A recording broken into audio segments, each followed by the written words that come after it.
மத்திய அரசிடம் போதிய உதவி கேட்குமாறு கேப்டன் தெரிவித்த யோசனை ஆட்சி கட்டில் உள்ளவர்களின் காதுகளுக்கு எட்டுமா என்பது கூட பொறுத்து இருந்துதான் பார்க்க வேண்டும்.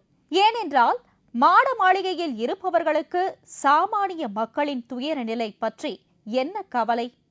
ஊழல் செய்து நன்றாக பணம் சேர்த்தாகிவிட்டது. ஊழல் பணத்தில் மாபெரும் கொடநாடு எஸ்டேட்டும் வாங்கியாகிவிட்டது. அங்கே பிரம்மாண்ட மாளிகையும் உருவாகிவிட்டது. ஹெலிகாப்டர் இறங்குவதற்கு தனி இடம் வேறு.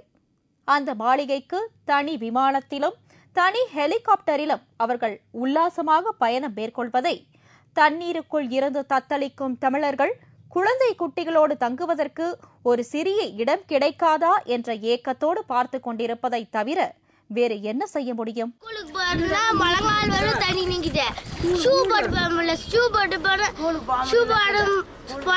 ஸ்கூல்ல திட்டுறாங்க, அந்த மாதிரி ஆகுது. இந்த தண்ணிக்கு ஏதாச்சும் வழி பண்ணுங்க.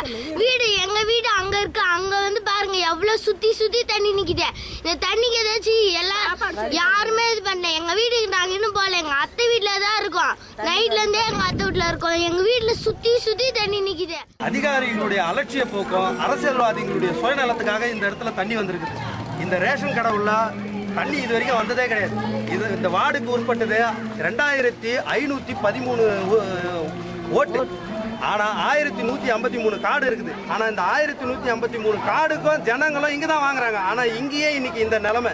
நேற்று நான் வந்து அதிகாரிகளை சத்தம் போட்டு இந்த இடம் போடுற ஒரு சண்டை போட்டு இந்த தானியத்தெல்லாம் எடுத்து வேற இடத்துல வச்சிருக்கிறேன். இது என்னன்னு சொன்னா அதிகாரிங்க இது வரைக்கும் எந்த நடவடிக்கையும் எடுக்கல. காரணம் சுயநலம். எல்லாருக்கும் இது சுயநலமா இருந்ததுனால தான் இன்னைக்கு இந்த தெருவே மூழ்கடிக்கப்பட்டிருக்குது. இன்னைக்கு அதிகாரி கலெக்டர் வந்து அங்க நின்றுட்டு இருக்காரு. போன 10 நாளைக்கு முன்னால வந்த மழையிலேயே அவர் ஒண்ணுமே செய்யல. செய்யறேன்னு சொல்லிட்டு போனவர் தான் ஒன்றும் செய்யல. இன்னைக்கு வந்து நின்றுக்கிட்டு நான் நோண்டிடுவேன் காவா போட்டுடுவேன்னா எப்படி? ஒரு ஹைவேஸ்காரன் காவா கட்டுறான்னா அவன் பிளான் இல்லாத கட்டியிருப்பானா? நகராட்சி நிர்வாகம் எந்த ஒரு நடவடிக்கை எடுக்கல சார். இதுதான் உண்மை. இதை நீங்க கண்டிப்பா அதிகாரிகளுக்கு இது ஒரு பாடமா இருக்கணும். இது கண்டிப்பா இது செயல்படணும்னா வேற வழியே கிடையாது. மக்கள் வந்து அவஸ்தைப்படுறதுக்கு அதிகாரிகளும் அரசியல்வாதிகளும் தான் காரணம். தண்ணி வெளியே போகிறதுக்கு வசதியான ட்ரைனேஜ் இல்லாததுனால எல்லாமே இந்த தெருவு ஃபுல்லாக ரொம்பி அது எல்லாம் வீட்டுக்குள்ளார வந்துடுது. இப்படி வீட்டுக்குள்ளே வந்துடுறதுனால நாங்கள் வெளியே வர முடியாத நிலைமையில் இப்படி எல்லாம் கட்டில் மேலேயும் அல்லது இந்த ஊஞ்சல் மேலேயும் உட்காந்துக்கிட்டு நாங்கள் அதை வெளியே வர முடியாத தவிச்சுட்டு இருக்கோம். எங்களுக்கு வருமானமும் கம்மி. அந்த ஸ்டேஜில் நாங்கள் தேவையான வசதிகளை செய்துக்க முடியல. இந்த கவர்மெண்ட்டில் செய்து தரேன்னு இந்த மழை நேரத்தில் வராங்களே தவிர வந்துட்டு செய்ய முடியாத சூழ்நிலையில் இதை போல் நாங்கள் கஷ்டப்பட்டு இருக்கோம். இதை செய்து கொடுத்தா ரொம்ப நல்லா இருக்கும். 3 நாள் விடாத மழை பெஞ்சதுனால கழிவுநீர் காவா தண்ணிங்கெல்லாம் வீட்டு பகுதிகளில் நாங்கள் இருக்கிற இடத்துல 6 குத்துன்னு இருக்கிறோம். எல்லா இடத்துலையும் இதே மாதிரி வந்து தேங்கிட்டு நாங்கள் நிற்க கூட முடியாம சமையல் செய்ய முடியாம நின்றுட்டு இருக்கிறோம். நாங்கள் பிரான்ஸ் நாட்டில் நீரோ என்ற கொடிய மன்னன் ஆட்சி செய்தான். தலைநகரம் தீப்பிடித்துக் கொண்டிருந்த போது அவன் உல்லாசமாக ஃபிடில் வாசித்துக் கொண்டிருந்தானாம். பிறகு பிடி சாம்பலானான்.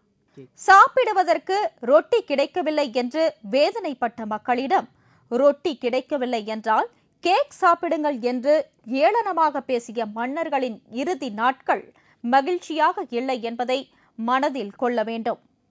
மக்கள் வெள்ளத்தில் தவிக்க, வீட்டுக்குள்ளே மழைநீர் ஒழுக, குழந்தை குட்டிகளோடு நடு வீட்டில் குடைபிடித்தபடி தவிப்பவர்கள் ஒரு புறம், கொடநாட்டில் உல்லாசம் அனுபவிக்க செல்கிறேன் என்று பகிரங்கமாக அறிவித்துவிட்டு செல்பவர்கள் ஒரு புறம்.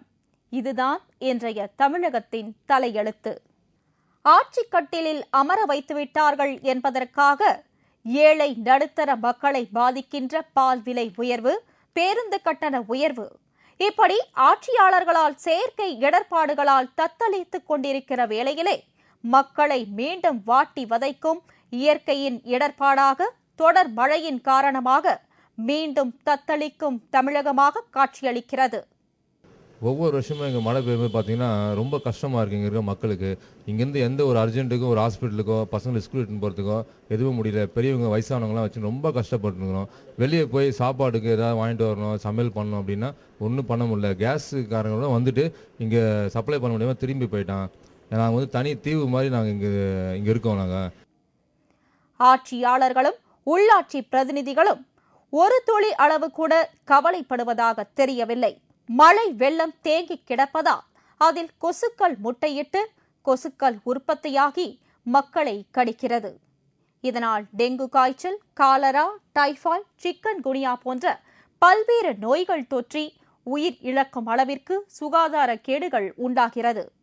ஆளுகின்ற அரசு தன் சுகபோகங்களை சற்று தள்ளி வைத்துவிட்டு மக்களுக்கு தேவையான நடவடிக்கைகளை எடுத்தால் மக்கள் நிம்மதி பெருமூச்சு விடுவார்கள். எங்கு துன்பம், துயரம் ஏற்படுகிறதோ அங்கு உதவிக்கரம் நீட்டுபவர் விஜயகாந்த். அன்றைக்கு புரட்சி நடிகர் எம்ஜிஆர் உதவிக்கரம் நீட்டினார். இன்றைக்கு அவரது வாரிசு புரட்சி கலைஞர் தனது சொந்த பணத்தை கொடுத்து உதவி அளித்து வருகிறார். ஈவு இரக்கம் இடையிலேயே உருவாகிவிடாது. அது பிறக்கும் போதே இரத்தத்தில் உருவாகும். பிறர் பணத்தை எப்படி சுரண்டுவது என்று சிந்திப்பவர்களும் உண்டு. பிறருக்கு தனது பணத்தை எப்படி உதவுவது என்பதிலேயே சிந்தனை செலுத்துபவர்களும் உண்டு. மக்களுக்காக எப்போதும் உழைக்க தயாராக இருப்பவர்தான் நமது கேப்டன். சரி நேயர்களே, நாளை மீண்டும் ஒரு மக்கள் பிரச்சனையுடன் உங்களை சந்திக்கிறோம். நன்றி, வணக்கம்.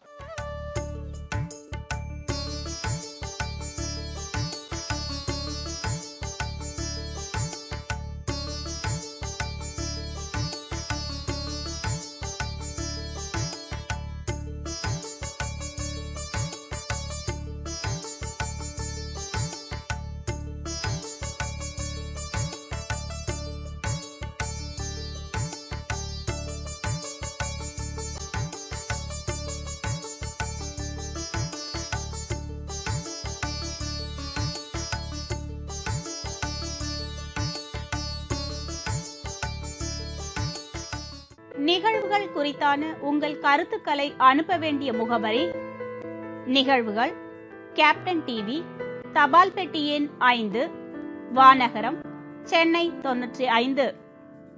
மின்னஞ்சல் news@captainmedia.in